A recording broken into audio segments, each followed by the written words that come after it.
What is going on, guys? Welcome back to the channel. In this video, we're going to talk about the current banners in 2.4 and the future banners in 2.5 and whether any of those characters are worth your pulls depending on what type or what stage of the game you're currently on. But before we begin, if you want to stack up on Sailor Jades and you want to save some money while doing so, please check our friends over at lootbar.gg. The link in the description is going to take you to lootbar.gg. As you can see, they have Genshin Impact, Honkai Star, and Zone 0. Currently, they have a 14% savings on Honkai Star, so you're going to click that. I'm going to buy the $42 pack. This pack is about $49.99, and in lootbar.gg they have it at $42.99. What you're going to want to do is go ahead and go into your menu, make sure that you have your UID. You can go right here and copy your UID, make sure this information is 100% correct, and you're going to make sure that it matches what you put in here. So make sure that matches. Select your server. In my case, it's going to be America, and click top up now. Continue to purchase. Obviously, I'm going to blur out my payment information, but after this, you verify all this, make sure your information is correct. Click pay now. It's going to take a few minutes, so we're going to go in game and see how long it's going to take for us to receive our currency. Let's just go right here and let's. Oh, we already got it right here.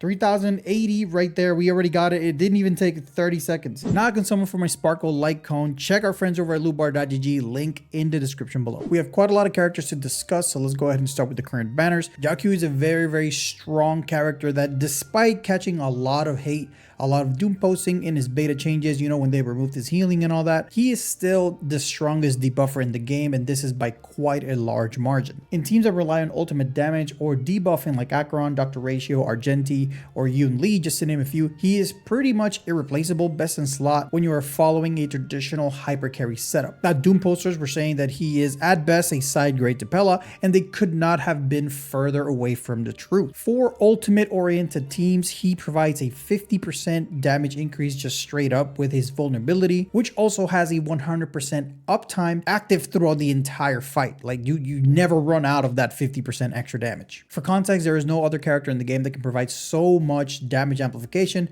at such a consistent pace at 100% uptime. Aside from that, his personal damage is also not negligible, and he can deal a really decent amount of damage for a character that is supposed to be buffing your team's damage and not dealing damage himself. Because of this, he's very strong in dot compositions as well, to the point that he can actually surpass Ruan Mei in a lot of dot compositions, because his damage amplification plus his personal dot actually help the team deal significantly a lot of damage, especially when you start adding on Eidolons at E2. He just becomes straight up a better replacement, not a replacement, but he becomes a better character to run in a dot team instead of Ruan Mei. Now, if you're an early to mid game player, I assume you don't have your sustains and staple support set up yet, so I recommend dealing with getting your sustains like Fu Xuan, Aventurine, Huahua, or even Gallagher before you're ready to invest in a character like Jiaoqiu. After your sustains, then you're going to want to focus on your best in slot supports like Ruan Mei, Robin, Sparkle, and even Ting Yun. This is my advice for every early to mid game player. Get your sustains and your supports ready to go, because those characters will prop up your DPS. Doesn't matter what DPS it is, they'll make your DPSs better, so focus on those first. Once you have your bases covered, then you're going to have to evaluate who your main DPS is. If your main DPS is going to be Acheron, then Jiaoqiu is by far and away the best character to run alongside Acheron, because he gives him vulnerability. He gives her a stacks, as many stacks as she can possibly want. Jiaoqiu gives into her. So also, since Jiaoqiu's vulnerability applies to the entire field, any character that is AoE or that relies on debuffs also benefits tremendously from having Jiaoqiu. So for instance, Dr. Ratio teams, Argenti, or even Yun Li, all those characters benefit tremendously from having Jiaoqiu on their team. So if your main DPS is any of those characters that either rely on ultimate damage, AoE damage, or even or Acheron, which is both, I guess, then picking up Jiaoqiu is a tremendous increase in DPS overall to your account. Otherwise, if your account is more oriented towards follow-up attacks, then maybe waiting for a Robin rerun will probably be more beneficial to you, even though Jiaoqiu still can perform well when trying to buff certain follow-up attack teams. Now, for my late to end game players, I assume that you already have your sustains and your supports taken care of. Now is the same question: which one is your main DPS? If you're Acheron main or Dr. Ratio main, Jiaoqiu is going to, or Jiaoqiu is going to increase your DPS substantially. For me in particular, I have E2 S1 Acheron, and my max damage that I was able to do was about I think 1.2 million, and now even with a sustain I can deal 1.5 million. So the damage increase is pretty substantial when you add Jiaoqiu into the mix.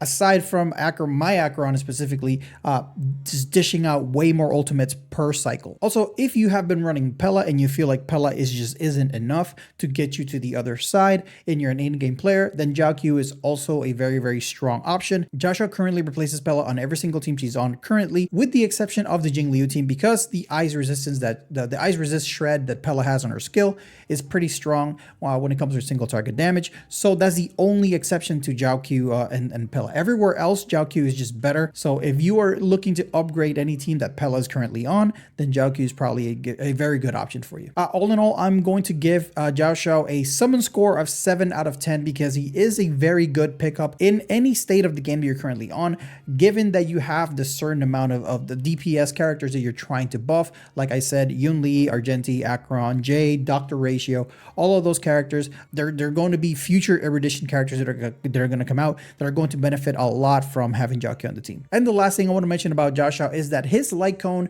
is very, very strong to also pick up because it offers 60% effect hit rate. And if you have a Black Swan or a Gunaifen that you want to run instead of Jiaoqiu, you can swap the light cone over to them and make them a very, very strong debuffer than they already are by adding that 60% effect hit rate and the extra vulnerability that they have on the light cone. Next up, we got Sparkle, and Sparkle for me is one of those characters that people just take for granted because of the characters like Ruan-Mei or Robin that currently see a lot of play in the current meta. Don't get me wrong, Ruan-Mei and Robin are better in this current meta than Sparkle is, but even then Sparkle does things that none of those characters can do, and that is bend a game mechanic that is only exclusive to her, and that currently we don't have a lot of characters that can take advantage of it. Allowing you to overcap on skill points is an incredibly insane mechanic that she only has access to, and it just makes her stand out so much. Aside from that, she has the action advance, the crit damage, damage bonus, attack increase. She has a lot in her kit,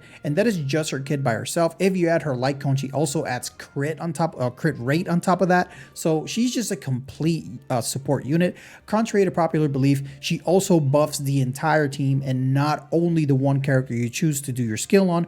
Yes, she gives extra crit damage to that character, but everybody else gets a hefty damage bonus with her ultimate. Currently, Sparkle is the best in slot support for Mbébé de Lune. Like myself, I am Mbébé de Lune main. He's my favorite character in the game. So Sparkle for me is a must. And if you're also a Danhang Mbébé de Lune main, then Sparkle is probably a character you want to summon for to drastically increase your Mbébé de Lune's damage and effectiveness. Another character, QQ mains, they do exist. QQ mains, Sparkle is QQ's best friend. Without Sparkle currently, your QQ is just not hitting right. It's wasting skill points that it doesn't even have. So if you are a QQ main, however many of those there are, you may want to pick up Sparkle as well if that is your main character or main DPS character. Aside from that, Sparkle is also arguably the best harmony support for the best DPS in the game in Acheron, especially if your Acheron is E2 and above. Like I said, that 50% action advance that she provides to Acheron allows her to stack faster, especially at E2 S1 Acheron. She stacks pretty much insanely fast. With the addition of Jiaoqiu, it's just an insane combo to have Jiaoqiu putting all the debuffs, then you have Sparkle buffing up Acheron to get more stacks, and you can pretty much make it happen every time Acheron takes her turn. You can pretty much make an ultimate happen, and that's 1,000,000 damage, at least in my experience. Insanely strong with Acheron teams. Sparkle also replaces Bronya in every single team except Jingliu and Blade teams because they just don't use any skill points. They have no use for extra skill points. So that's the only two teams that Bronya is just better than Sparkle. Unless your Bronya is E6 like me, you're probably going to just use Sparkle instead of Bronya from now on, unless you're using Blade or Jingliu. Now for early game players, you probably don't have two of the main sustains, or the staple sustains as I call them. You probably don't have two of them at this point, so picking up at least one in Sparkle is very strong for you because Sparkle is very easy to use, very easy to build. All you need is speed and crit damage, and really all you really need is speed. The action advance is enough, the damage bonus is enough, the attack is enough. The extra crit damage is just cherry on top in my opinion.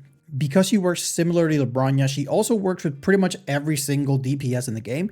There's no DPS in the game, probably outside of Blade and Jingliu, that don't fully benefit from having Sparkle in the team. And like I said before, she also buffs the entire team. So even in dual DPS comps, the sub DPS that is not getting any love from Sparkle's skill is also benefiting from her ultimate, which is insane. So early game player, you don't have any harmonies, or you only have one of the harmonies, pick up Sparkle, you will not regret it. Now for mid-game players, I'm assuming that you at least have one of the harmonies, if not two.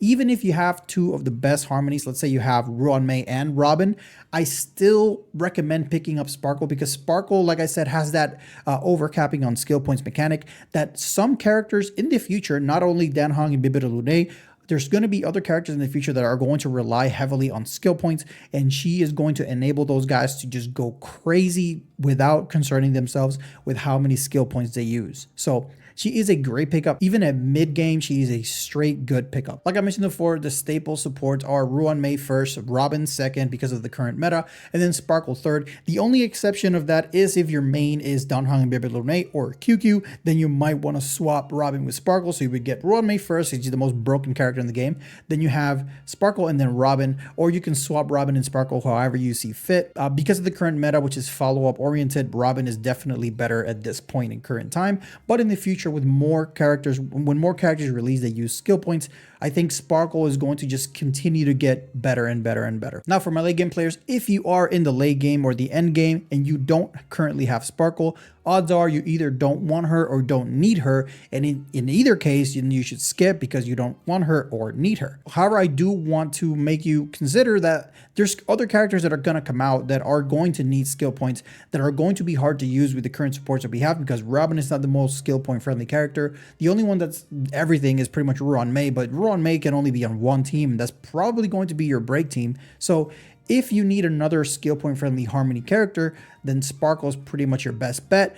If a character comes out in the future that is quantum, quantum destruction or whatever, that is absolutely busted, Sparkle is probably going to be their best in slot support unit. So keep that in mind. Overall, I'm going to give Sparkle an 8 out of 10 summon score because she is one of the staple harmonies. So at the very minimum, 8 out of 10.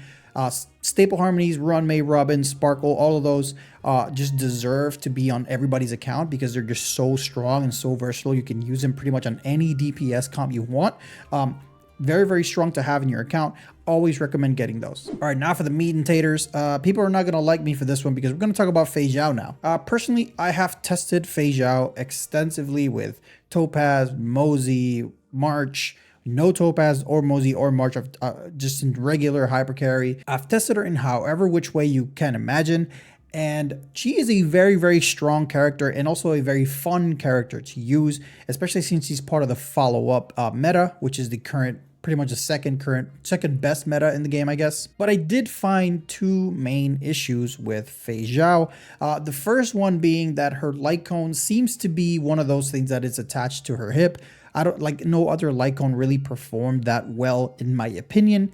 I will release a full light cone calculation video like I usually do, so stay tuned for that. But in my opinion, she's one of those characters that are going to benefit tremendously from her signature light cone. So if you are going to go for FeiXiao, I am going to recommend her S1 every single time because I feel like she doesn't perform as well. Her numbers are not as high if she doesn't have it. But who knows? This is not released yet. This is not on live server yet. So that may change by the time she comes out. I will make an update video if that becomes the case. But as of right now, that is how I feel. Her second issue is that her being a follow-up attack character, she wants two specific characters in her team pretty much at all times. It's kind of like the same Firefly scenario, which with Ruan-Mei and Harmony Trailblazer, FeiXiao really wants Robin, and FeiXiao really wants Aventurine. She wants Robin because Robin enhances her follow-up attack damage, advances her action, allows her to steal some cycles here and there.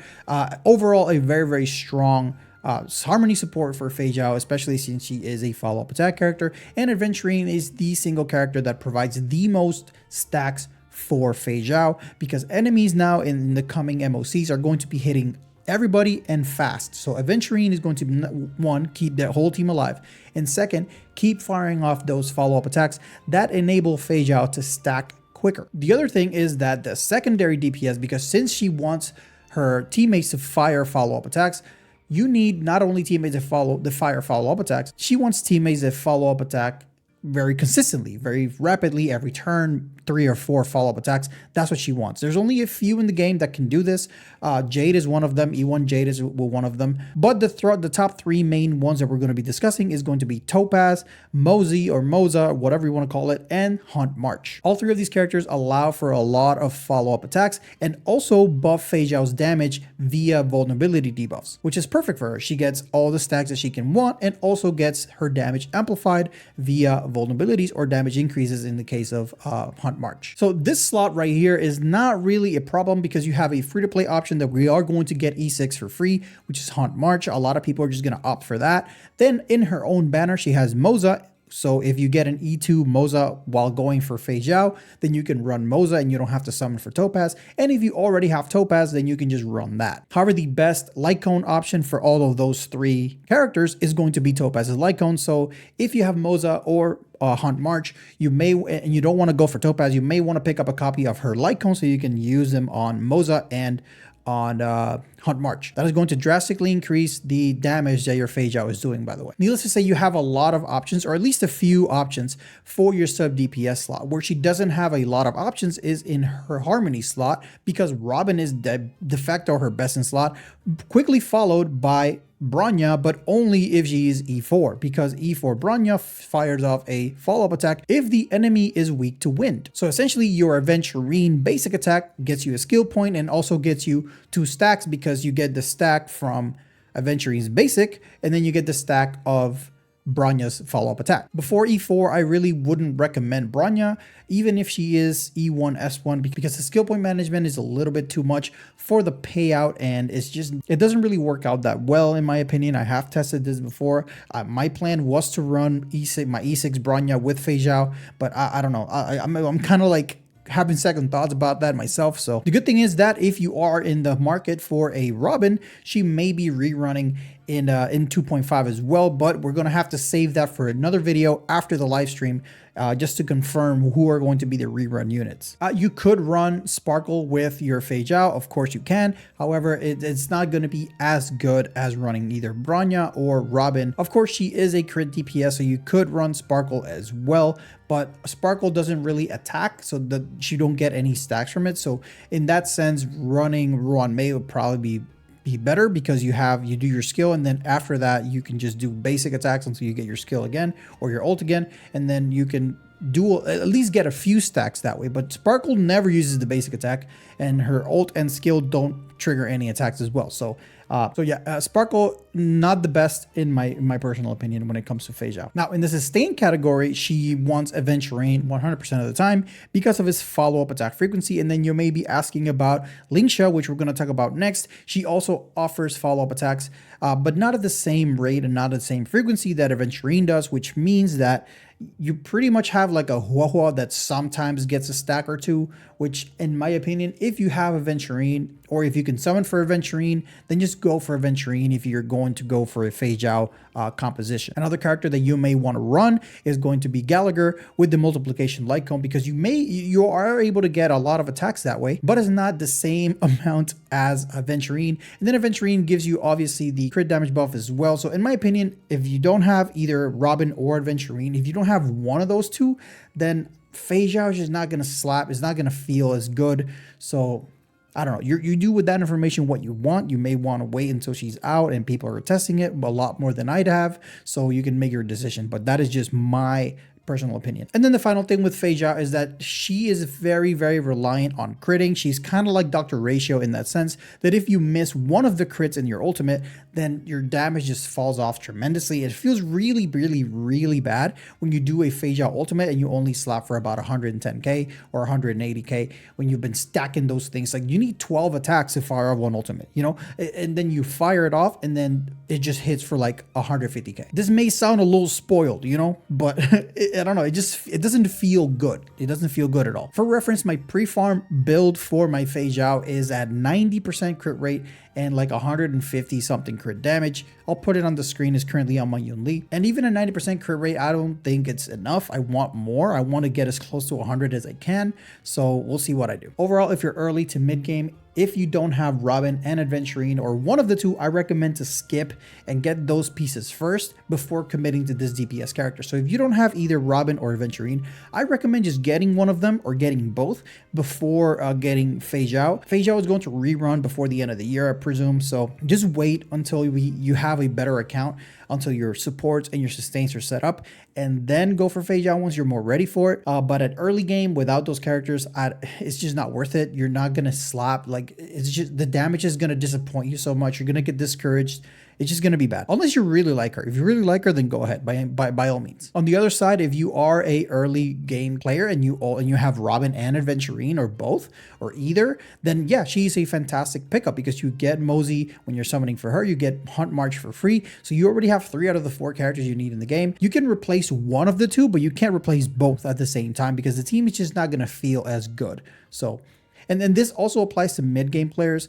The early and mid-game players, pretty much the same concept when it comes to FeiXiao. If you're ready for her, get her. If you're not ready for her, get ready for her and then get her on the rerun. Now for end to late game players, we can all clear the game. We have no problem to clearing the game at this point. So if you have at least one of the 2 pieces required, I think it's a good pickup. She is a fun character to experiment and like play around with. I for sure am having fun testing her, and I'm going to have even more fun when I pull her on my account. I am trying to go for the E2S1. I don't know yet, but that's what I'm thinking about right now. And like I said, if you have one or the other, it's a good pull. If you don't have either, like if I hadn't pulled Adventurine, I probably wouldn't even be thinking about getting FeiXiao. I have Adventurine in my account. I don't have Robin. I am planning to get Robin, even though I hate her. I am planning on getting her because she is pretty good. I was just being stubborn when she when she released that I didn't want to get her then, but I'm going to get her on the rerun for sure. Overall, I'm going to give FeiXiao a 6 out of 10 summon score because not only she is not going to be the best DPS in the game by any means,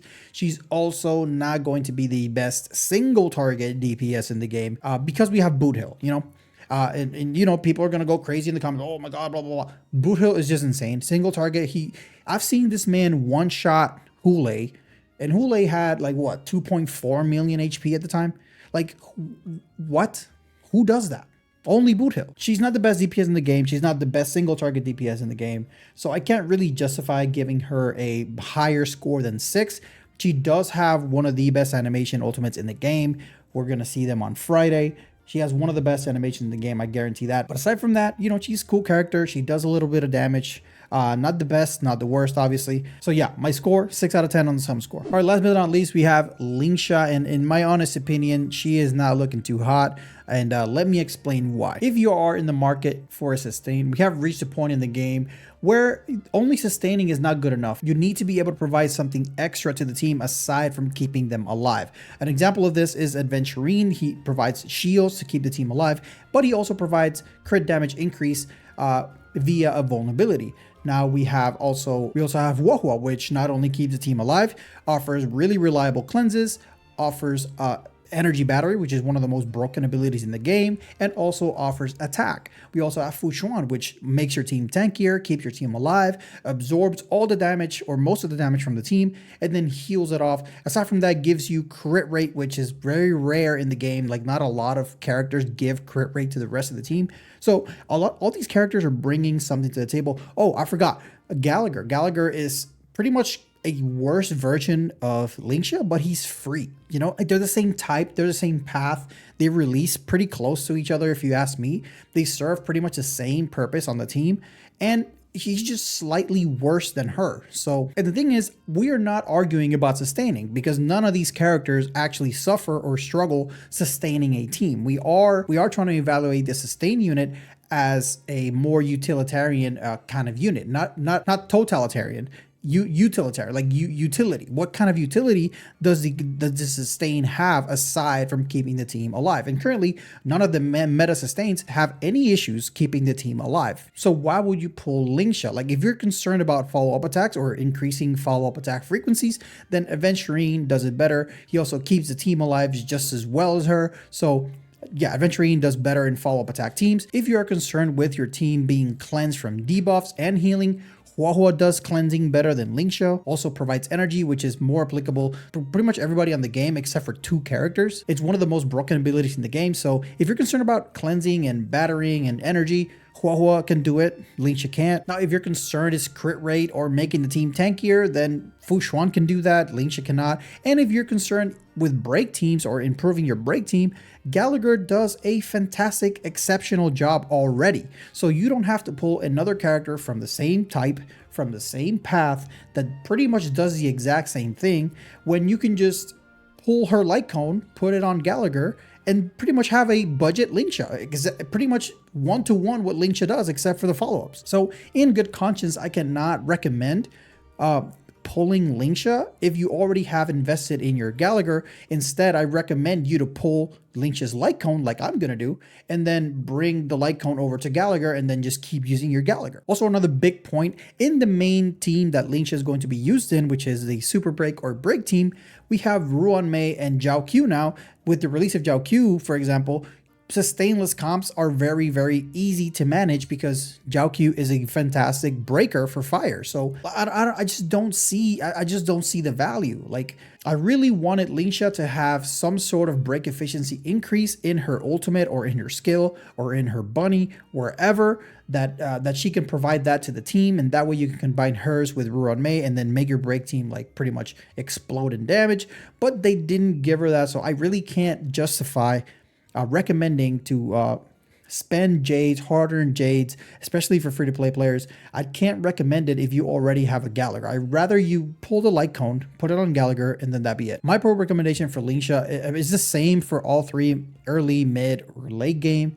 If you really, really like her design and her playstyle, by all means, pull her. She is very, very good. I just can't recommend you pulling her if you already have other sustains. Like, if you don't have any 5-star sustains, if you don't have Fu Xuan, if you don't have Aventurine, if you don't have, like, if your Gallagher is not built, if you don't have Huahua, yes, by all means, Lingsha will fill that gap and she'll be phenomenal for you.